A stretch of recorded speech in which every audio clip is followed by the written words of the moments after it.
Tuesday, 4 p.m., New Year's Eve, Los Angeles. We just finished our last concert the previous night, and we're all sitting around snorting cocaine, except for Greg, who was really straight, because Chuck said he wasn't allowed to have any because his name sounded too straight. Robbo sided with Chuck, and they both started snorting A-grade coke in front of him and telling Greg how good the shit was, and that if he could prove he wasn't related to the Brady Bunch, he could have a snort. Chuck kept saying how the cocaine seemed to be disappearing from the bowl quicker than they were snorting. Then they started accusing Greg of stealing some, and then started hanging it on him for having such a dorky name. I had another snort, and Robbo started strumming an out-of-tune guitar while Chuck made up songs about Greg.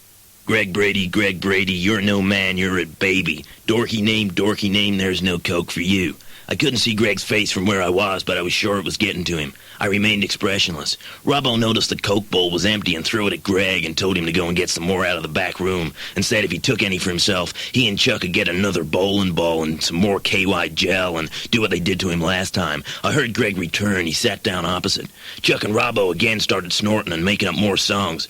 Henry and Greg, we would give you the dregs, but your names are way too dorky. I heard Greg start crying. I had another snort, but remained expressionless. Greg said he wasn't a dork and that he didn't care if they were his friends or not. Chuck and Robbo just laughed. I heard Greg snivel. I remained expressionless. Chuck started accusing Greg of pinching some coke out of the bowl and started throwing some empty beer cans at him. I remained expressionless. I could hear Greg saying, "Shut up, you two," and sobbing quietly. Again, they started singing, getting stuck into Greg and me really bad. Dorky names, Henry and Greg. You're not getting any coke, not even if you beg. I remained expressionless. Greg said he wasn't going to shave or have a haircut until they gave him some coke and treated him nicely. Chuck and Robbo laughed and then beat him up with an amplifier. I snorted another gram and remained expressionless. They again beat up Greg because the tray was emptying too quick and told him to get some more. He returned and sat down opposite. 5 minutes later, they said that the coke was disappearing from the bowl again and started to beat him up. They finished beating him up and then beat him up. Then after they beat him up, they finally stopped beating him up so they could start beating him up.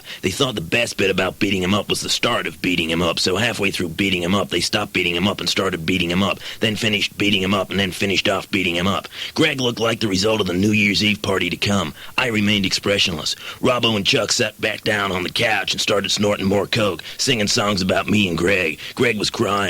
I remained expressionless. I knew it was only a matter of time before they started picking on me, but I remained expressionless. I was hiding under the cushions that Chuck and Robbo were sitting on.